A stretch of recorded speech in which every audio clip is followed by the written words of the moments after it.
Well, you man telling me back Yeah. for another red talk. Saeed, talk to me, fam. Yo, what you telling me? What you telling me?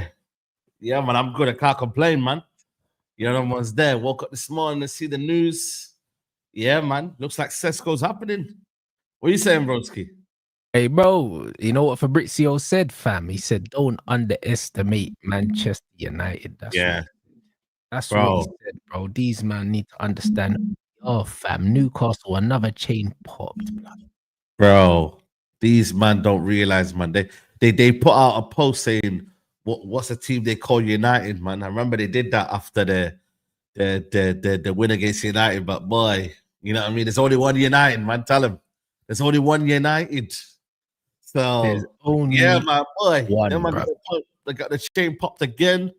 You know what I mean? For a play that we didn't even really want like that. But you know what? When it's when it's possible, you know what I mean? They said we got no, bruv. Their man said that we can't attract players no more, Saeed. Do you know what I mean? Finished 15th in the league. Do you know what I'm saying? And we signed 2 of the top scorers in the Premier League last season. And Benjamin Sesko, bro. You know what I'm saying? Yeah. Bro. And the maddest thing is, bro, I told man, we've got money, bro. I've been telling people we got money. People saying, oh, we need to sell to buy. We've got no money, bro. We bid less than Newcastle, yeah? Less than Newcastle. And less than what they quoted Arsenal for Sesko. And he's coming to Manchester United, bro. And Fabrizio has said categorically, Manchester United is the only team this summer that Sesko has said yes to. Yeah. That means he didn't say yes to Arsenal, blood. Do you know what I mean? Arsenal were trying to sign him and he did not. He did not tell Arsenal he wanted to go there. So he rejected them, blood. That's what happened. Do you know what I'm saying? Let's get that right. Let's get it right, mate. Do you know what I mean? He rejected Arsenal and he rejected Newcastle, bruv. And he's coming to Manchester United for less money than what Newcastle offered him. And less money, yeah, than what Arsenal were quoted that he would cost, blood. Because he didn't want to go there, blood. Yeah, he was called at 90 million. Enough for me, mate. All we need is a Sesko winner, yeah, against Arsenal on the first day of the season, and we're back. You see that? All we need.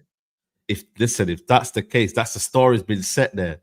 Sesko last minute winner, and then he does this Yokora celebration. That's what the streets need, man. That's what the streets need.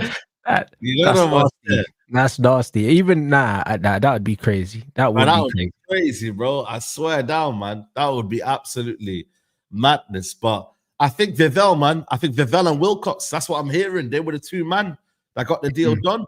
You get me? So listen, Vivell used his contacts. Wilcox, obviously, you know what I mean. He's the brains behind everything. They got the shit done. That's one person I did say to a lot of people, like, I've got a bit of hope in is Wilcox. You see the other man, I'm not really sure about them guys, but at least Wilcox is a footballer. Wilcox been the guy though. Yeah. He's the guy that knows the football. He knows the value. He knows the game. You know what I mean? And he's got an eye for football. So at least him, you know what I mean? He's the one that's looked at it for, you know what? Let's grab him while we can now.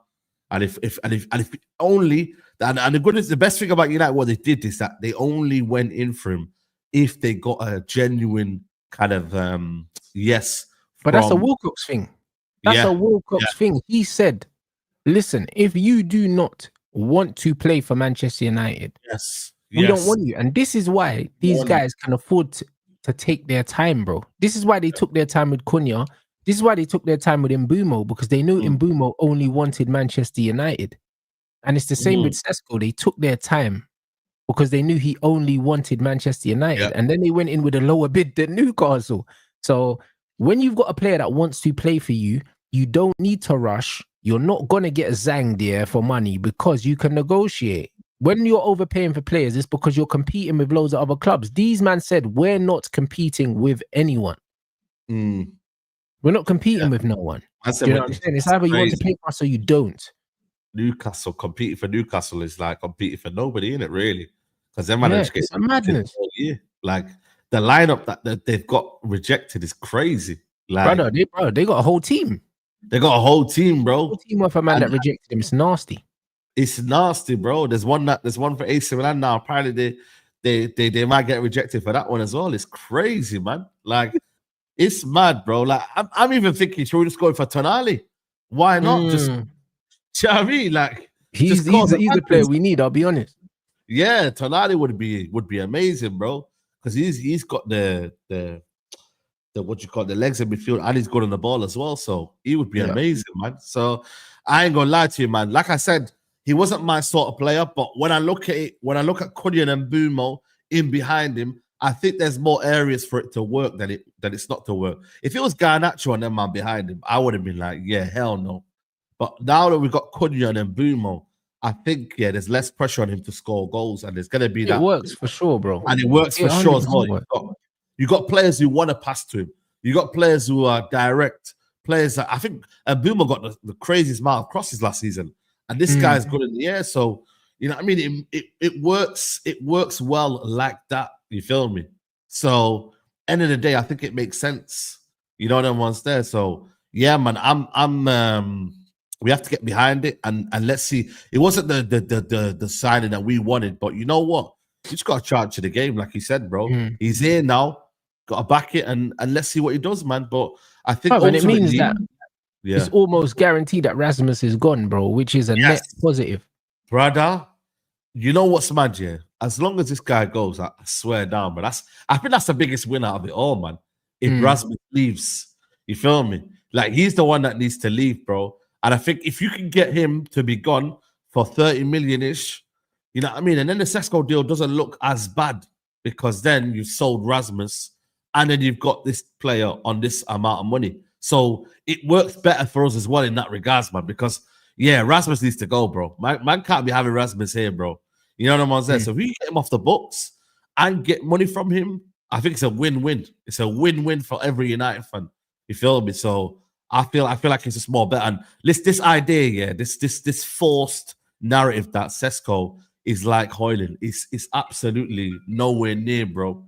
Nowhere near the same, bro. Like, Sesko has better fundamentals. Sesko's got better hold and play.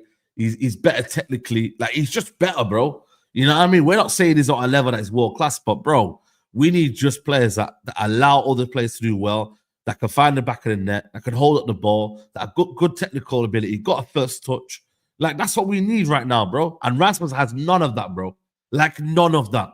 So we are. And what people are failing to understand is that we do not have to start this, brother. We don't.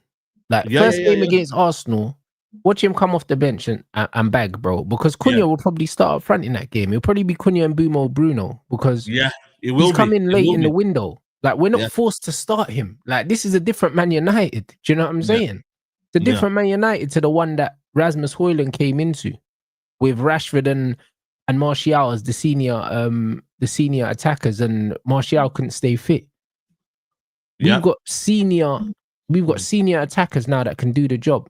Like, Zirkzee hasn't really had a full preseason because he had a knock, and Sesko's coming in late. So don't be surprised if it's Cunha, Mbeumo, and Bruno the first day of the season, and then Sesko off the bench. And don't be surprised if he comes off the bench for the first 3 or 4 games.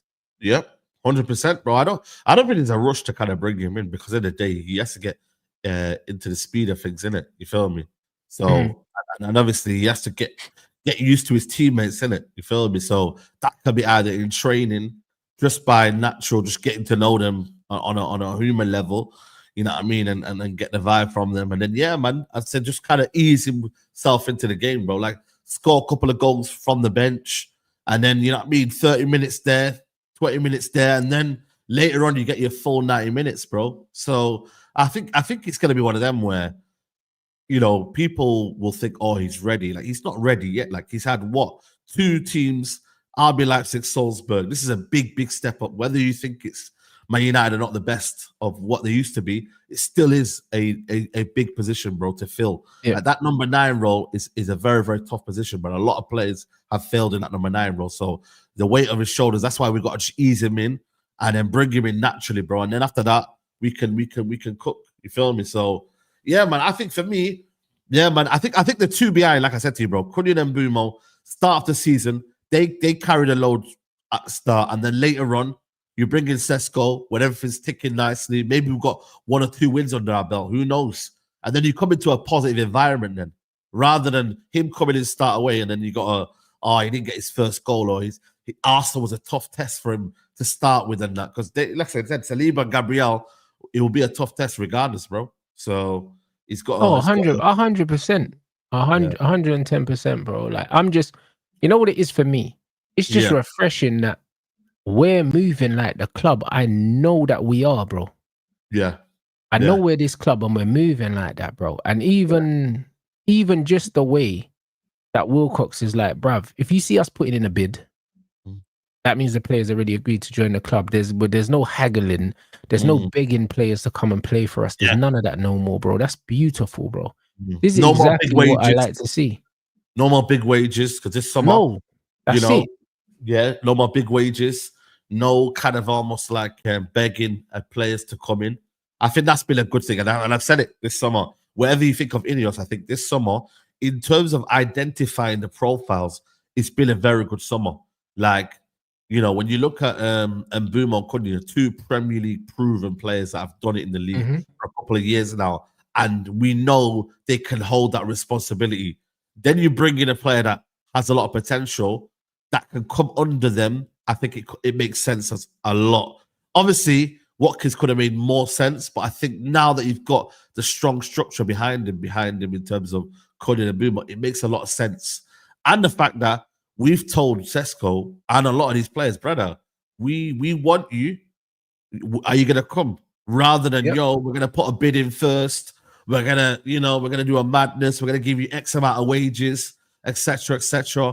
Like, we haven't done that this season, and I think that's been refreshing. I ain't gonna lie to you, bro, because in the past, you know, we're using money to lure players in, bro, and it sets the wrong precedent, bro. Because at the end of the day, this is why this is the most exciting thing. It feels like this is a new United. That's what it feels like. The reason why it feels like it's a new United, is because we're doing all the things that we weren't doing before. Like you said, you see what I'm saying? Yeah. So, bro, we have to be happy with that. I don't care who you are. You have to be happy with the fact that we're not doing things that we used to do before, bro, because we've had many false dawns with this football club, bro, where it seems like we're doing things differently, then it's the same old shit. No one can now turn around and say, because man said, Ineos, Glazers, it's the same thing. It's not the same thing. We're seeing it's different now. Like, no one can tell me the last 2 transfer windows haven't been remarkably better than massively, the previous ones in terms of how we've identified players, who we've identified, and how we've gone about our business. No one cannot tell me there's not been a massive difference, bro. So no matter how much you hate, the Glazers, or you hate Jim or whatever, you can't look me in the eyes and tell me that there's no difference, because then you're lying at this point. You're just lying, bro. Yeah, I think the apart from Mogati, most of them have been good signings. You feel me? Like, you're looking at Dillet, you're looking at Mazarawi, you're looking at even Dogu. You can see what he's going to bring to the table soon. Like, even though he's young, you can still see like he's got that ability there. The ability is there, bro. You know what I mean? Just needs a little bit of coach and development, and I think he's there. You feel me? Dogu's proper, man. And then obviously Cunha this summer started strong with the whole kind of Prem proven and whatnot. Like, even the links as well, like the links. Like, we were linked with Watkins, we were linked with like players that at least are credible. You feel me? Like, we're not linked with no bombs, bro. That's what I wanted to know this summer. Like, after finishing 15th, what were Man United linked with? What were we gonna do to get to the next step? And unfortunately, fortunately for us, we've been linked with the better players, and I like that. Because we could have easily panicked here and gone for players purely based off hype or purely based off this, that, the other. But we've gone for players that have a relatively good success rate. So I think for me, that can be a benefit to Man United, bro. Getting players that their quality. Dillet's coming, like, there's not been no adaptation period. Gone in nice, solid. You're looking at Mazarawi, solid, gone in there, like, not put a foot wrong. So I think a lot of the signings have been have been complimentary. And they're the ones that actually, the United fans are actually rating the most. You know what I mean? Yeah. The ones that have been there for years, they need to be gone now, bro. A lot of these guys want them out. You know what I mean? The Dallos of the world now, them man are getting cooked now because it's just not the standard anymore, man. Yeah, Dallo needs to be gone, bro. I think Dallo needs to be gone, bro. This thing about this manager talking about senior leadership and that, bro. Dallo is so far off it, yeah. You saw the difference when Dorgu was on that left-hand side, bro, and you see the difference that Ahmad gives you on the right-hand side, bro. Yeah, it's night and day, innit? It's night and day, innit? Oh. Bro, he can't even attack anymore, man. It's mad because Dallo weren't this kind of like defensive kind of player, man. Like he used to like progress the ball a lot, man. But with this right wing back, bro, you got to be extra attacking. You got to have a willingness to go above and beyond, bro. Yeah, but there's a difference between being a good attacker for a defender and being just a good attacker, bro. Do you know what I mean? Like you're judged as an attacker now when you're a wing back, as opposed to just being an attacking fullback. Do you know what I'm saying? Yes. And that's the difference. And he's not an attacker. He's not attack minded. What I like about Dorgu is every single opportunity, Dorgu is going forward, bro. Like, and he's going beyond players, like either with the ball or without it. He just wants to get in behind, innit? Whereas Dallo always wants to do the safe thing. He'll go to the ball and show for the ball instead of just running beyond, innit? Dorgu's got energy for days and he's very aggressive in an attacking way. Like he wants to go beyond players. So he could end up having a breakout season, you know? This could be his breakout season where people start looking at him and saying, you know what? Like, what a bargain at 25 million. Yeah, exactly, bro. I remember, like I said to you, I spoke to the Lecce fan. He was very, very like, yo, you're getting a good player, man. That's direct, gets forward. You know what I mean? Plays like a winger as well. And this system needs to be attacking, bro. Man can't be having dog just sitting on the halfway line, you know, not prepared to attack, man. You've got to be going forward, man. You know what I mean? And Ahmad wants to go forward anyway. You know what I mean? And this is what I mean when people say, oh, right wing back and left wing back, it sounds defensive. It's not meant to. It's this absolute mad manager who's just very, very content in having 7 at the back and then not allowing the players to go forward, bro. You know what I mean? Like you come on, bro. Like, let the players go out and play, man. Like, really and truly, there should be 5 attackers and then you got the defense there as well, if you wanted to. But it needs to be better, bro, next season in terms of our attacking impetus, bro. There's no excuses now. He's been getting backed. You know, you arguably need a midfielder and then maybe a goalkeeper if we can get there. And then, bro, this guy needs to be good to go now because this is a serious. You've upgraded that attack, you know, for the manager and for the what he said. There were no excuses of we couldn't really take away our chances. This team needs to be attacking now, bro. There's a lot of talent in this pitch for this team not to be attacking.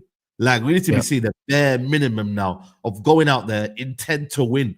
You got to press high. You got to win the ball high up the pitch. You got to make sure that man are shook, man, because we've been sitting off teams, giving them too much respect. And I'm like, yo, are you mad?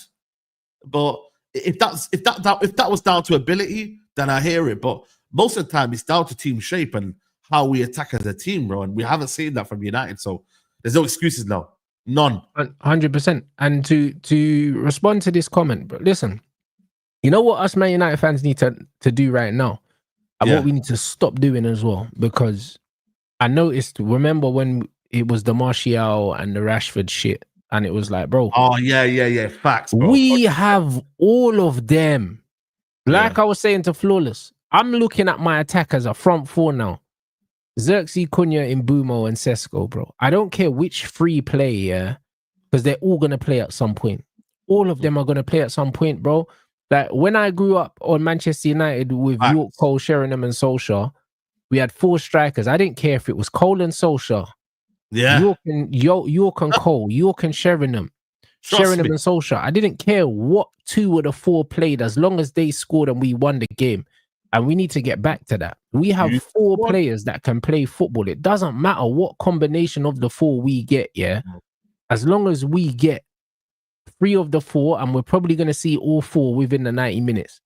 As long as these guys do their fucking job and score goals, we will win games. We will get up the table, bro. Because all of them can play across every position. It's only really Sesko that's really the out-and-out 9. And but even he's got on the left. Can drift. He can drift out wide. Yeah. So well, this guy was carrying the ball from very, very deep, bro. Yeah, on the so left let's look side. at this attack as a collective instead of looking at them as individuals, because that's what it's meant to be. It's meant to be a collective attack. That's what it is. Between the four of them, we need goals from all of them. Bro, collective, bro. You know what All I'm saying? of Look them. at Liverpool. Liverpool's a good example. Diaz scores, Gakpo scores, Salah. Okay, Salah gets the main share of the goals, but I'm sure Gakpo scored double-digit goals. Diaz the I believe same. so, Like, yeah. bro, them man are scoring goals collectively, bro. And that's what you gotta want for, man. I'm with you, man. This whole idea of this Rashford Martial kind of like, you know, what we used to do, man. It's like it's crazy, Yeah, bro. it's the Rashford versus Martial thing's dead. It's dead, Like, bro. who cares? Do you know what I mean? Allow Like, it, bro. Tony was the way better player, but it doesn't matter. Like, there was room for both of them to play. And do you know what I mean? And when they both played actually better when the other player was playing. So the rivalry was only made up by the fans because they enjoyed playing in the same team. Yes. I'm with you. I'm fully with you, bro. This is the thing for me. It's like I look at this United team as well now, and you can't do anything with. Yeah, exactly. Yeah, United fans don't like death. Yeah, but with this season, even though it's one game week, you still need a collective kind of almost push for everyone to say, "Yo, I've not scored. Are you gonna score?" You know what I mean? Are you pushing each other to score goals? Like it should be a hungry team, bro. Everyone fighting for their position.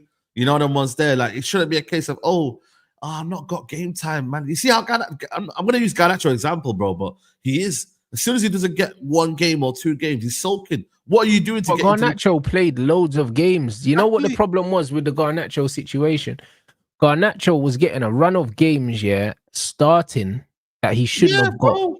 Do you know what I mean? And then as soon as he wasn't starting no more, he felt entitled to be starting, but the truth is he wasn't good enough to be starting in the first place. And that was the manager's fault, because the manager should have never been starting him in the first place, because 1 minute it was like he was out of favor. Him and Rashford got dropped for the Manchester derby. We played really, really well without them. And then all of a sudden, Garnacho's starting every week again. Do you know what I mean? And then when it gets to crunch time, he's not playing no more. So obviously he's frustrated because he's like, hold on. I've been starting every week and now you're telling me I can't play right at like the crunch time. That's crazy. That don't make no sense. But the manager built that expectations in him that he should have had, because he should have known he was a side man. Yep. Why did the manager make him feel important? He built his ego in it. Yeah, he built his ego in it. 100%. And then you wonder why it's kind of, it's true. I ain't gonna lie to you. That's the situation. And the thing is, I thought he had him, the manager had his number when he took him out of the team, but then he got a bit too complacent again. Yeah. And then obviously started doing a madness again. So I'm with you, man. I think for me, you know what I mean, competition should bring the best out of each other, man. Like I always believe that, man. Like, competition shouldn't be a bad thing. You look at Chelsea, what Chelsea are building, adding to that attack, bro. You know what I mean? And listen, it's dog eat dog, man. You've got to work to get into that team. You know what I mean? Esteval, you've got Gittins, you've got all of these players now. They're all looking. Esteval's landed, brother. I see on Instagram. I've seen that as well. You know what I mean? So, and I forgot about that, brother, because naturally, the amount of players that they're buying, the way they're going after players, it's not really a surprise we forgot he was landing, because bro, these men are moving like it's like they sign a man and just forget about it straight away. Yeah, bro. See what I'm saying? So I think with United, it's like, like Cunha will have his opportunities, Zirkzee will have his opportunities, and Boomer will have his opportunities. And it's, bro, whether it's one game, it's still a long season. You get me? We've got AFCON as well. You get me? Where a Boomer and them man leave, so it's like, you know what I mean. Zirkzee then comes in, you know what I mean, and everyone does their job, man. So I feel like for me, it's one of them where like this is a very, very healthy competition, and it's players that we know we can trust as well, man. Like I've got full confidence in Zirkzee, and I've got full confidence in Mbeumo and Cunha, man, to really deliver, bro. Because we've seen them do that, bro. You know what I mean? So there's no. I think Zirkzee has forced people, to respect him after what he done last season, by force. You know what I mean? Because it was like at the beginning when he came in, everyone had banter. Everyone had fucking slander names for him, and then he sat Saliba on his ass, and he was playing out of his skin. Do you know what I'm saying? And the reality is, like if you don't rate him now, still, it's because you weren't watching him in it. Like because before he got injured, he was by far our best player, bruv, and he was taking a piss weekly out of these guys. So once he gets a run of games, he'll be completely fine. Do you know what I mean? I'm not worried about him. And he's clearly a favorite in the dressing room. And not only that, you're starting to see even the club are using him way more for the social media now. Do you know what I'm saying? Bro. Like, they're loving him now. And it wasn't it wasn't that at the beginning. They know in it. They know his ability in it. You feel me? Like that respect in the dressing room is only there because they know, like, yo, man knows his ability is there, bro. It's just that we need to find the best kind of environment for him to thrive in it. And like I said last year, bro, they weren't that there was and bro, even on that, right? You know what's crazy? Like, I've got a mad take here. Like, you know, people are saying that the manager don't rate him. I don't think that's the case, you know. I just think here that in the team that the manager had, the manager just thought he was a bit of a liability in the team with the players he's playing with. I think with better players, I think that he will actually like Zirkzee because Zirkzee keeps the ball. Do you know what I'm saying? I don't think that he doesn't rate him at all. I just think that he didn't rate him based on the players that he had around him, if that makes sense. Because sometimes when you're a coach, yeah, you've got a player that you like, but it's like, bro, like, I want to play you, but I kind of need a different profile because these next man are just not levels. You know, like that. Because the thing is, Zirkzee's combination play, yeah, looks a million times better with a Cunha and an Mbumo in the team and an Ahmad than it does when you've got a Garnacho in the team and a Hojlund in the team. Like, look at the amount of times we saw Zirkzee get isolated because he was the only good player. Do you know what I'm saying? Like, and sometimes you give him the ball and it's like he's got no one to pass to, so it's like he'll end up losing the ball, but it's not really his fault. It's because the man around him are shit. You know that one. So when you put better players around him, this is when you see his real level in it. And I believe that we see how good he actually is when he's playing with all these other players. I think he's going to go up another level next season. I agree. I agree with that point, 100%. But I also think though, when you've got a player like Hojlund, who is not providing anything to the team, but you keep constantly playing him. I'm sorry, there was ideas of there was disgusting, but you know what I mean? Hojlund's profile, because he knows Hojlund's just gonna run. Yeah, but that for me, that's a red flag though. If I'm seeing a manager who's not getting the best or not using Zirkzee's like good fundamentals, because bro, the guy was holding up the play well. He was linking up with Bearman. Like he was doing great. Things, and I'm like, yo, okay, say no more. Like this is what we need to see. And then he brings on Hojlund, and I'm like, hold on a minute, what are you bringing? There's literally none at all. But I do agree with you. Like Zirkzee will be better with better players around him. Like with Hojlund, there is no case for that. You feel me? There's none at all. And maybe he's looking at it from a point of view of, you know what, Hojlund's kind of my profile, so therefore I need to work with that more.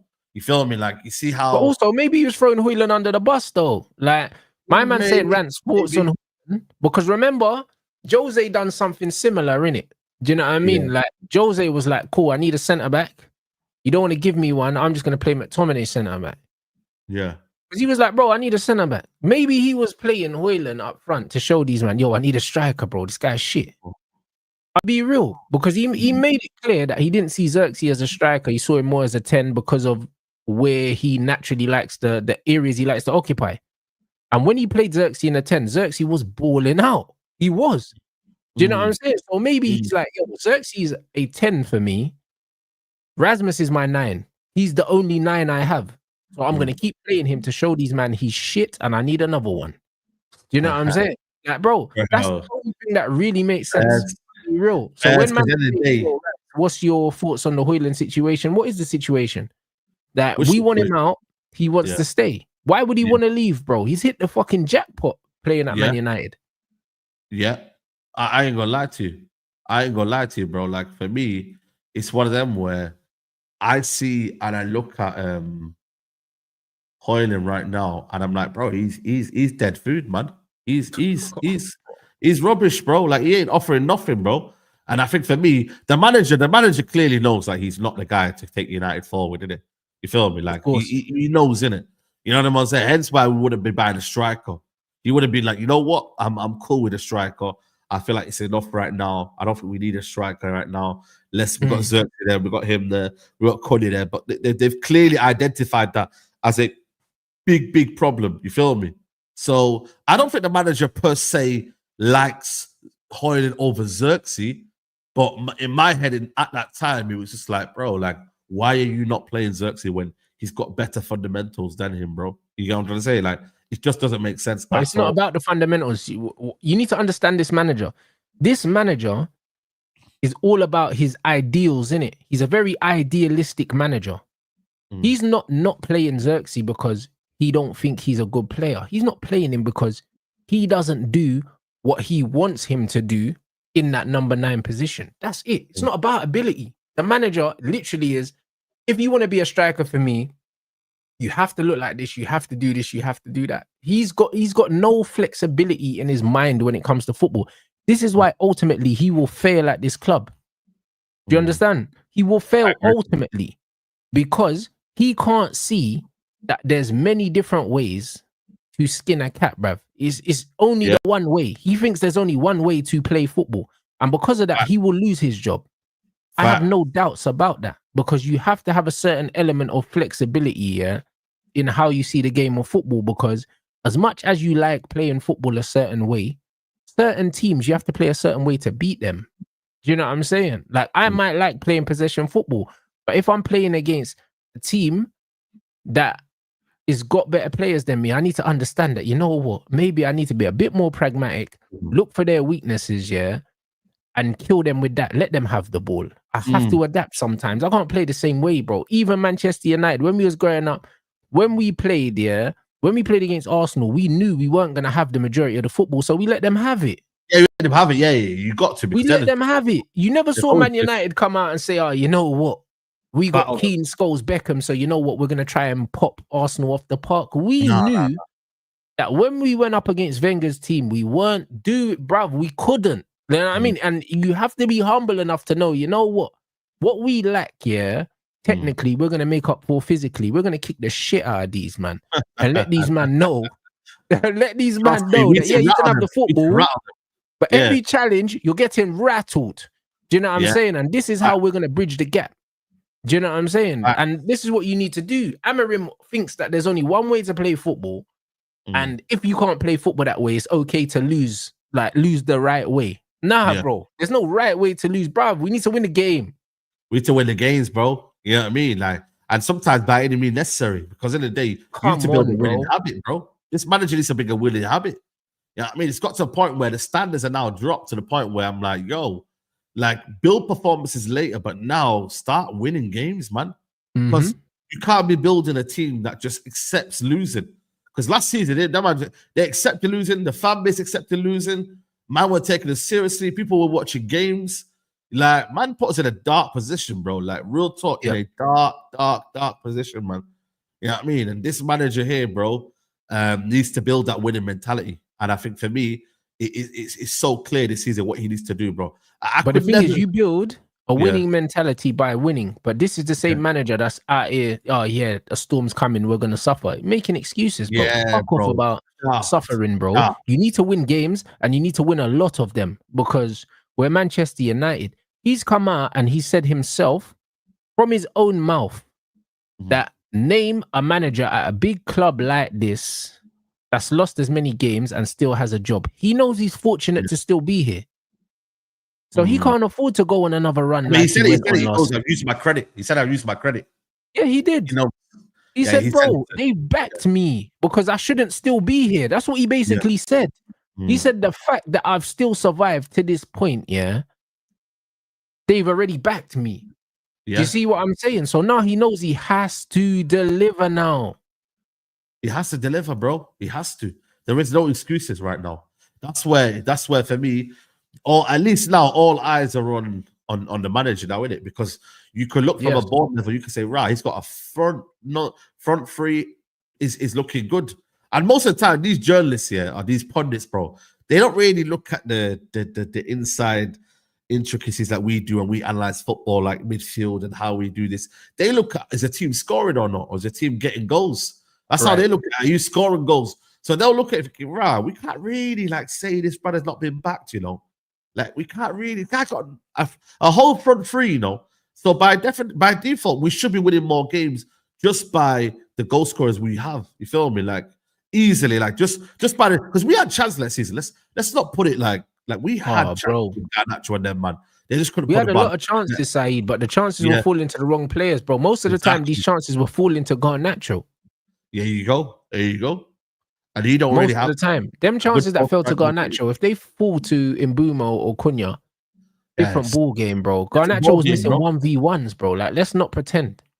Yeah, I agree, bro. So I think for me, it's one of them where, United at the minute, they went for the right profiles.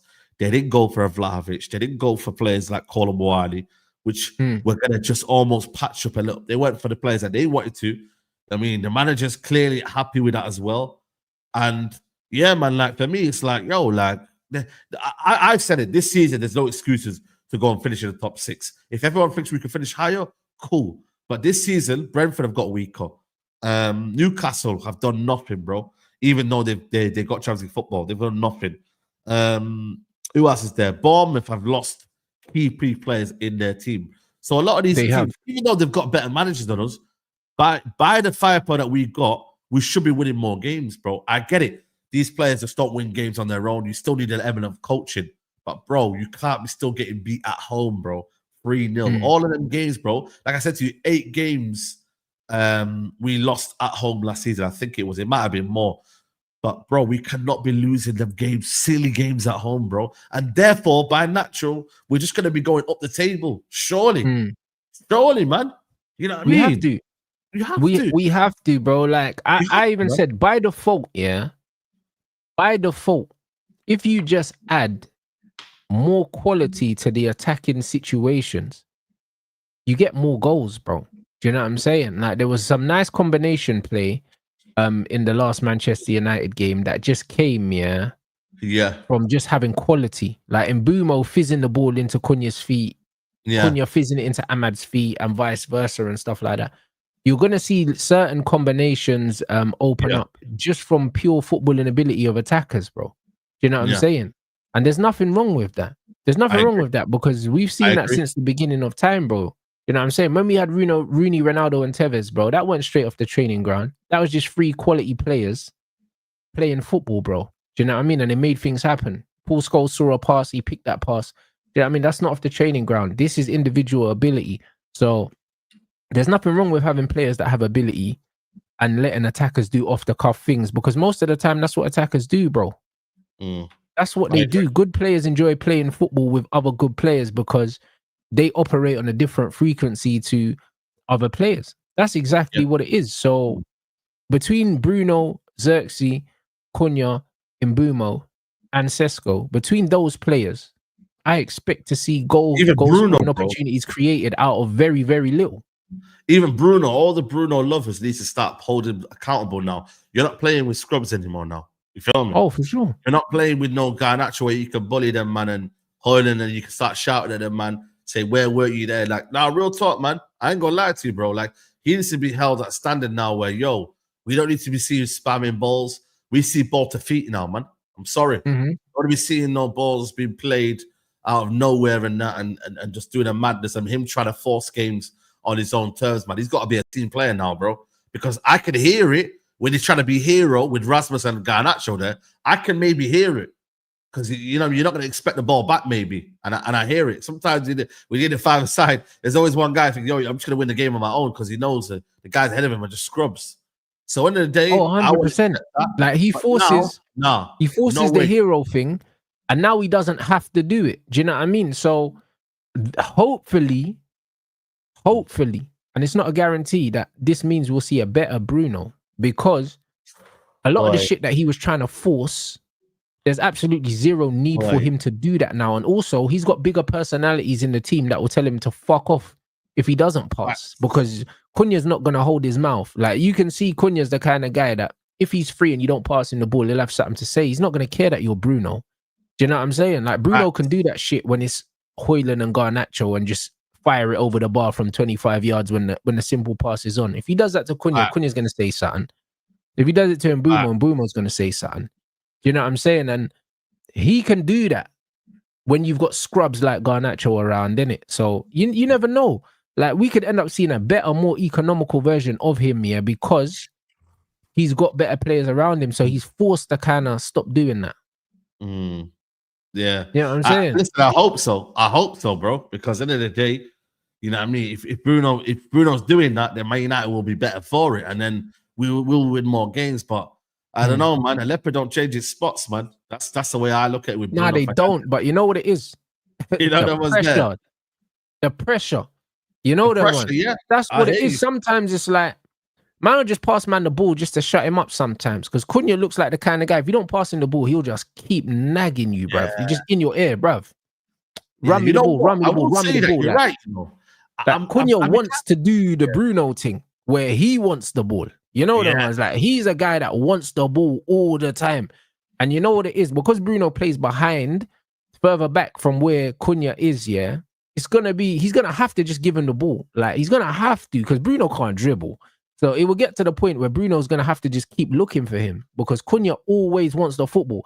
And that is the one thing I love the most about the way he plays. He always wants it. And this is why I said, yeah, not in terms of ability, but in terms of personality, he reminds me of Cantona, bro. Because Cantona always wanted the fucking ball.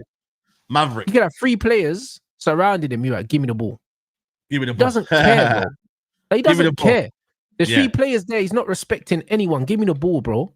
Do you know what I'm saying? So I think he is, not only is he's gonna create a different dynamic in attack, but also he will take players away from other players and he'll create space. Because he always wants it. So Ahmad will get more space. Do you know what I mean? Bruno will get more space. And Bruno will get more space because Cunha always wants the ball, bruv. Yeah. Always. I'm with you. But it'd be interesting to see the dynamic though, because like you said, bro, he's gonna be one of them where, like, with Bruno, he wants to collect the ball and dictate, whereas Cunha wants it as well. Yeah, but he's too deep. Like, he can't do it no more. Like, do you know what I mean? Before he could tell Garnacho, you're shit, I'm not giving you the ball. He can't do that with Cunha. Yeah. But this is where him and Ronaldo clashed though, man. And I'm not saying Ronaldo's Cunha, but Ronaldo wanted the ball. And yes, he did. One time they were getting each other's way. But Ronaldo didn't. Man. But also, you're right. But Ronaldo, 1, didn't have the legs that Cunha has, yeah. And 2, it's like Bruno was playing higher up the pitch when Ronaldo came in, and I think Bruno's going to be playing further back now. Do you see what I'm saying? But you're 100% right. Bruno and Ronaldo were kind of occupying each other's spaces. Yeah, they were. But also, Ronaldo couldn't ball carry at that age when he came in. Like, Cunha can ball carry. But his body couldn't. Yeah. That's it. Yeah. So I just think that Cunha is going to force Bruno, to play a little bit deeper. And don't be surprised if you're seeing Bruno dropping the ball into Cunha over the top or into the channels and stuff like that, because Bruno is not going to be playing on the edge of the box no more, bro. I think once everyone's available, we're going to see a lot of Bruno in that double pivot. Yes, I'm with you. We're going to see a lot of it. I'm with you. Do you know what I'm saying? I don't know what this manager is doing with this Kobe Mino and Ugarte situation, because when everyone's fit, Bruno's not playing in the 10. He can't. No, he's not. Again, I think we're shoehorning Bruno because it's Bruno, isn't it? And he's a captain. But if he took that situation away from us and sold him in the summer, we would not have this problem. You know what I mean? But we've got to now think of who can play alongside Bruno when it should be who. But Kobe can't play alongside Bruno either. Yeah, well, there you go then. This is what I'm trying to say. Bruno's a problem, but you know what it is with the United fan base? Because we've seen, or the club have seen that Bruno's won as many games in the past here on his own.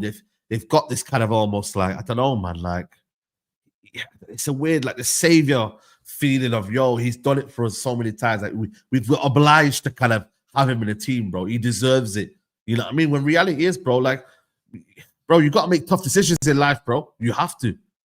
You know what I mean, bro? We're falling in love with the idea of Bruno, but the reality is not. It's not the best, bro. But this is what it is. Bruno is very much a false image. Like, these Man United fans talk about Bruno like he's actually Cantona, like he won us 4 Premier Leagues. Like, Bruno has never been that kind of player. Bruno has always been a player that has got really good stats at the expense of the football team. If you look at Bruno, since he's been here, we've had 2 of our worst ever Premier League finishes as him as the captain and as the main player.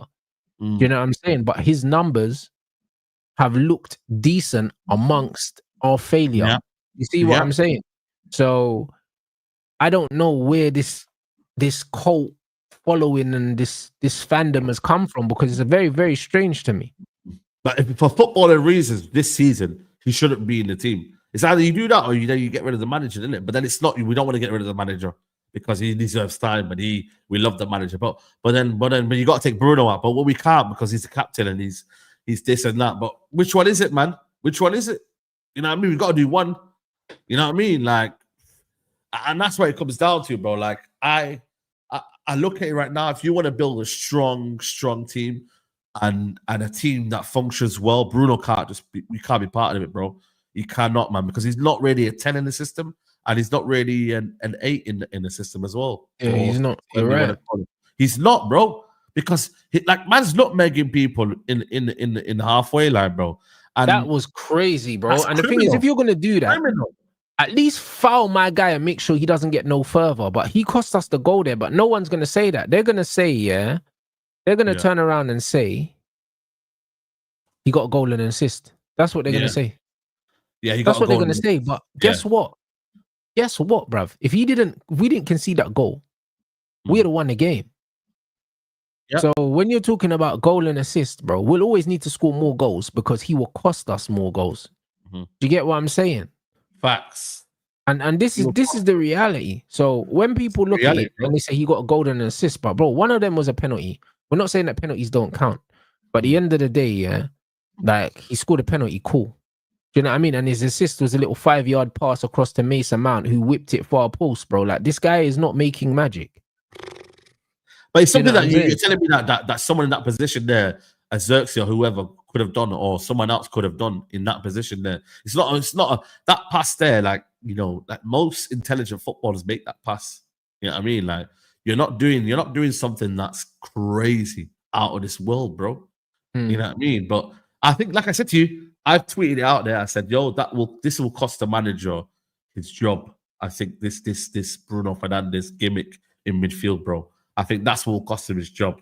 And, you know what I mean? We're gonna have to wait and see, man, what he does with it. But I think for me, it will be exciting. Like I said to you, this team, whether we like it or not, this will be an exciting season because we're gonna see 0-0s at least. There ain't gonna be, you know what I mean, a case of clean sheets for one opposition. We will score goals. It just depends if we win the games or not. You know what I mean? Like, because of the fact that either our keeper F's up or the midfield F's us up. So it will be entertaining. United will be entertaining this season. That's one thing for sure. It will not be boring this season. You will not be bored. If this manager knows how to set up this Man United team defensively, bro, we could be a scary outfit, bro. I'll be honest, because attacking wise, we got some players, you know, like we got some players that can score goals even when we're not playing well.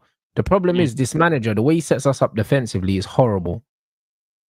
That's the reality, bro. Like, if he set us up nice and complete, nice and compact, you see a manager like Unai Emery or something like that, if we had a manager like Emery, that could set up this team off the ball, on the ball, this team has goals, bro.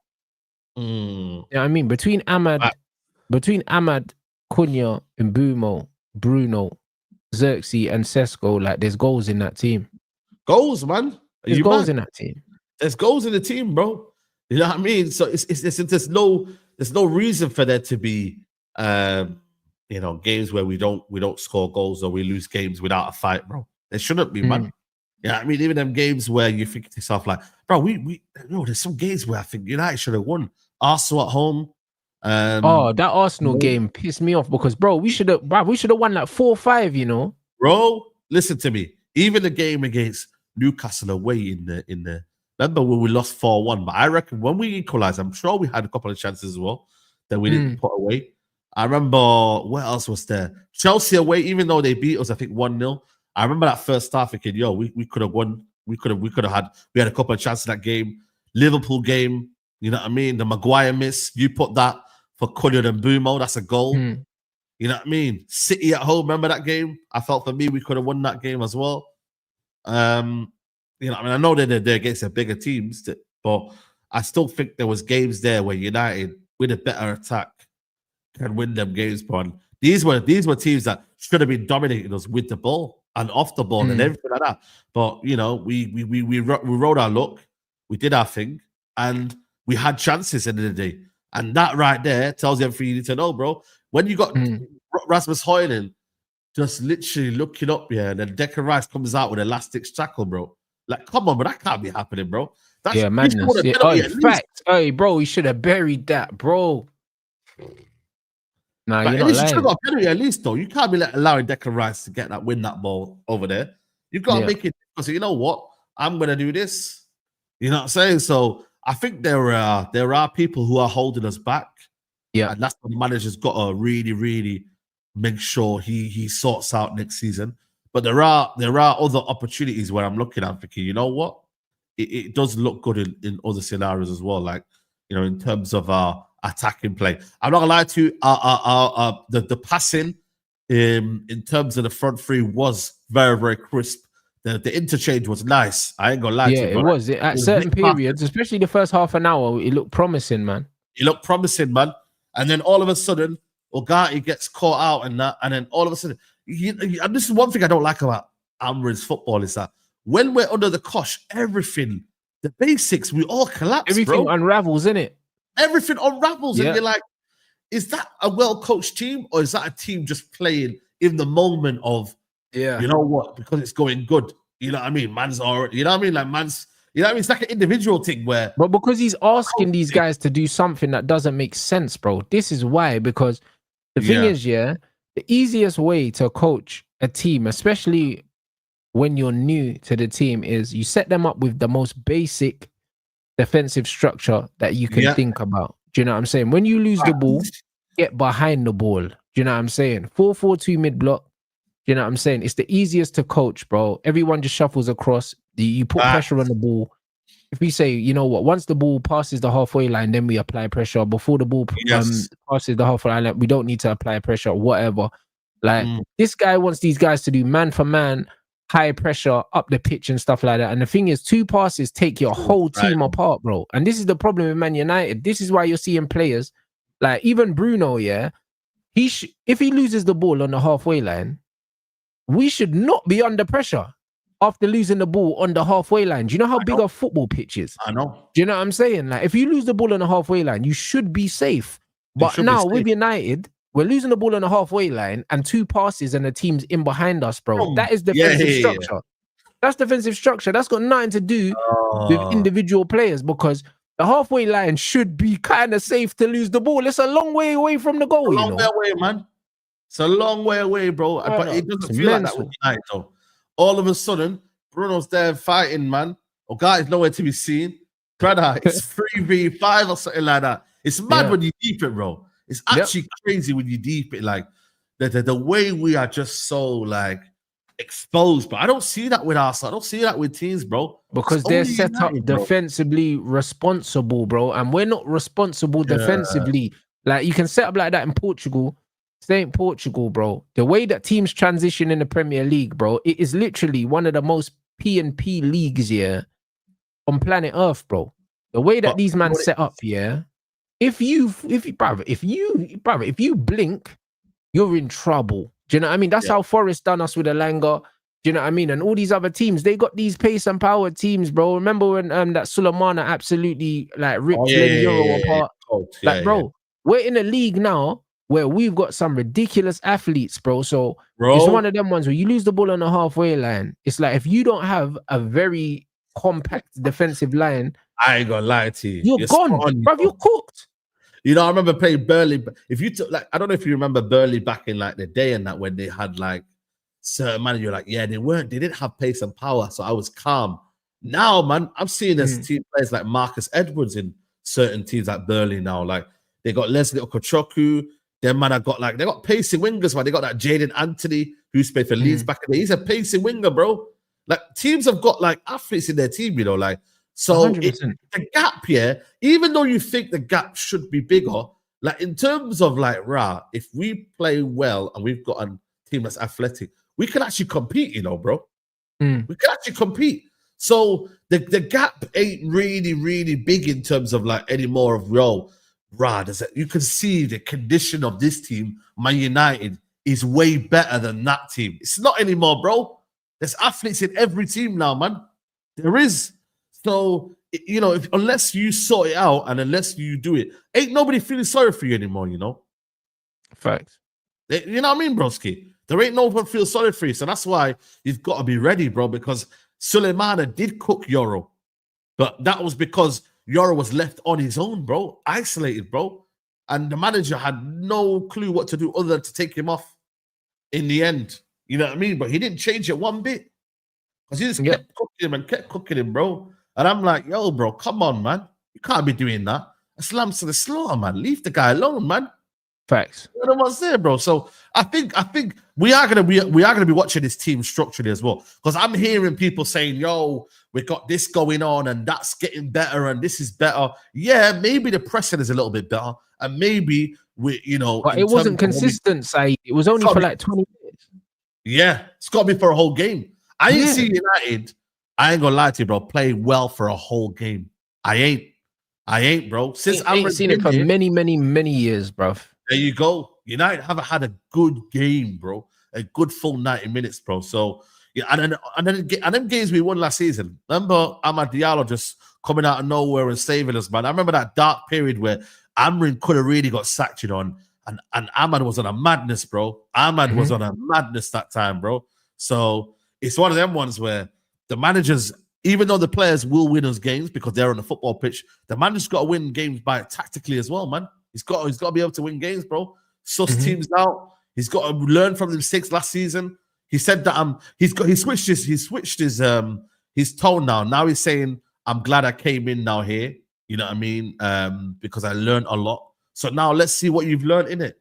Have you worked on your homework? Have you know what I mean, bro? Have you done what you can do now? Can you bully these little teams now? Can you? You know, because boy, they've lost a lot of players now. You know what I mean? And we've added to the firepower. We've took their players, bro. So I can't be going back to Wolves and them man cooking us. You get me? When we've got Cunha from them. You know what I mean? They should be very, very light in that area. The quality that they should have should be lessened, really, let's be honest. Same with Brentford. You can't be going there and getting beat by Brentford. No way, man. Are you mad? That's embarrassing, bro. No, you're not wrong. You're not wrong. You know what I'm saying? You know what I mean? Let's get these lights up, man. You know what I mean? Over 3K in here, bruv. We ain't even hit 1,000 lights yet, bro. Unless it's just full of fucking mutants, bruv. Because I don't know what you lot are playing at. I'll be honest.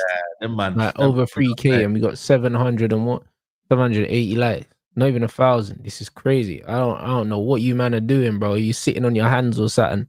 You know what I'm saying? If you're watching on the phone, close the chat. Make sure you hit the like. Help support the channel, bruv. All of us that are doing this, we're giving you free content every single day. You know what I'm saying? And all you need to do is hit the like button. It helps all of the channels. You know what I mean? That's your way of supporting all the creators that are giving you all of this content that you don't have to pay for. So make sure you do it. Do you know what I'm saying? The regulars, I know you lot have done it already. Do you know what I mean? But if you're new in here, make sure you do it. And we're redirecting over to Mandem Talk as well. So we're going to continue the conversations, people. So make sure you guys drop a rants raid in the chat. I saw you lot putting the Beleba stuff in there, but I'm just not even entertaining it, bruv. I need to research on that. I think it's a more of a United like chat rather than actual thingy chat. You feel me? Like I think it's more of a United chat more than anything. I think that's fan driven, that Beleba stuff, man. Fan driven, man. Yeah. You know what I mean, bro? You know what I mean? Because that's the player we should be looking at. So we should be looking at that player. So it makes sense. Do you know what I mean? It makes sense that that fans want him, but let's be honest, it doesn't seem like it's legit. We haven't even got the Sesko thing over the line in it, so it very much seems fan driven. The one thing I would say is, I thought that the Mbumo thing was fan driven at first because we hadn't been linked with him before. I was like, this ain't real, and then it turned out it was real. Do you know what I mean? So listen. But you know what? United, they might do that. You know, United. I would love the Belaba thing to be real because we can afford him, bro. Because once we get Sesko in, we still ain't sold Sancho yet. We still ain't sold Garnacho yet.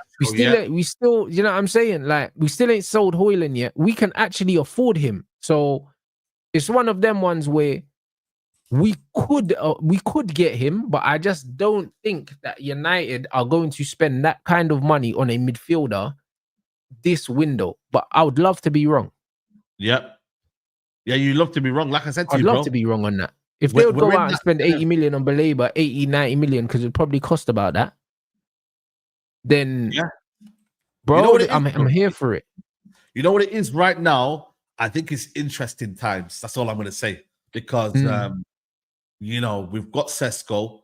The midfielder, we don't know who they're getting. I think for us, it's paramount, though. Because a lot this season, a lot of what we do is riding on this midfield, bro. So United need to understand that. I need to know that, bro. We need a midfielder, my guys.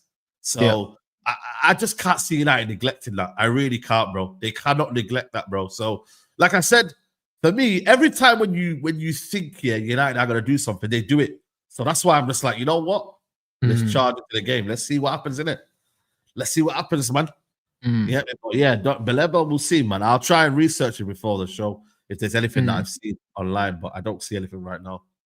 Yeah, 100%, man. So make sure you lot drop the Rants raid. And also, you're right. You know what? People say that them man are hard to negotiate with Brighton, but one thing about Brighton, Brighton are always one step ahead of everyone else, innit? So when you go in to sign a player from Brighton, they've probably already got the replacement in the database or in the squad. So I believe that Brighton are willing to sell. It's just, you just have to catch them at the right time. You know what I mean? Yes. You just need to catch them at the right time. Yep. That's it, bro. And that's it. So I believe that Brighton would be willing to sell. And also, even if they get their fee, I'm sure that they're a team, you could stagger the payments. As long as they get their money, I don't think they're going to care, bro. Man United are all about payment structure right now. You know what I mean? Like I said, it's one of them where, is it tight? Is the opportunity tight? It looks like for me one of them where you do at the start of the window, because I feel like Brighton at least want to know that they've got the next Baleba in it, and that's not easy. But then again, when did they lose Caicedo though? When did they lose Caicedo? It'd be like 2 seasons ago. Like 2 seasons ago now, probably. Caicedo signs for Chelsea. He signed 14th of August. Okay. So they did sell him late on in the window, you know. Okay. I don't know, man. If there's one club. Now I didn't mean what year. I meant what date in terms of like the month. I mean, so maybe. Like I said, I don't know. It's one of them where they're gonna want peace from him. But I reckon if like I said, if there's one club that can do it, it's United, man. Oh, 100%, bro. Listen, the way we're moving in this window right now. Yeah. Don't put nothing past these guys, bro. Yeah. You know what I mean? And remember earlier, people were complaining, saying how slow we've been, Saeed. But bro, the beauty of the transfer window is that 124 hours can change your whole feeling about the window. Yeah. But mine was based on the fact that we finished 15th, and I was just so adamant that we need to move. Yeah, facts. That Caicedo deal did take ages, because remember, Liverpool was involved in that. That was a back and forth. Liverpool, Chelsea, same with Lavia, and then Chelsea just slapped down the bread. But that was a back and forth thing. That was, that was a drawn out. That was almost a little saga. That was a saga. To be fair. Right now, the thing is for me, if United don't get Baleba or Wharton this summer, right now, they'll get one of them next summer. They have to. You know what I'm saying? It's going to be more of a bidding war next summer. Right now, everyone's looking a bit cushy. Right now, they're looking a bit nice. They're not really after these players. That's why it's very, very, for me, adamant we should get them this summer. But if it don't happen, it's one of them. Just go and get me another player. There's another player as well that Kaz has been chasing as well that I wanted to see what he's about as well. Agume. So yeah, man. There's a couple there, man. Okay. Yeah, man. No, we're gonna see, man. It'll be interesting, man. Big up everyone inside, man. You lot lit show, man. Well. We're literally 20 away from the lights target as well, so make sure we hit that up. Big up everyone that supported the show, that's interacted with the show, and that supports the channel, bro. We're gonna redirect over to Mandem Talk, people. So make sure you drop a Rants raid in the chat.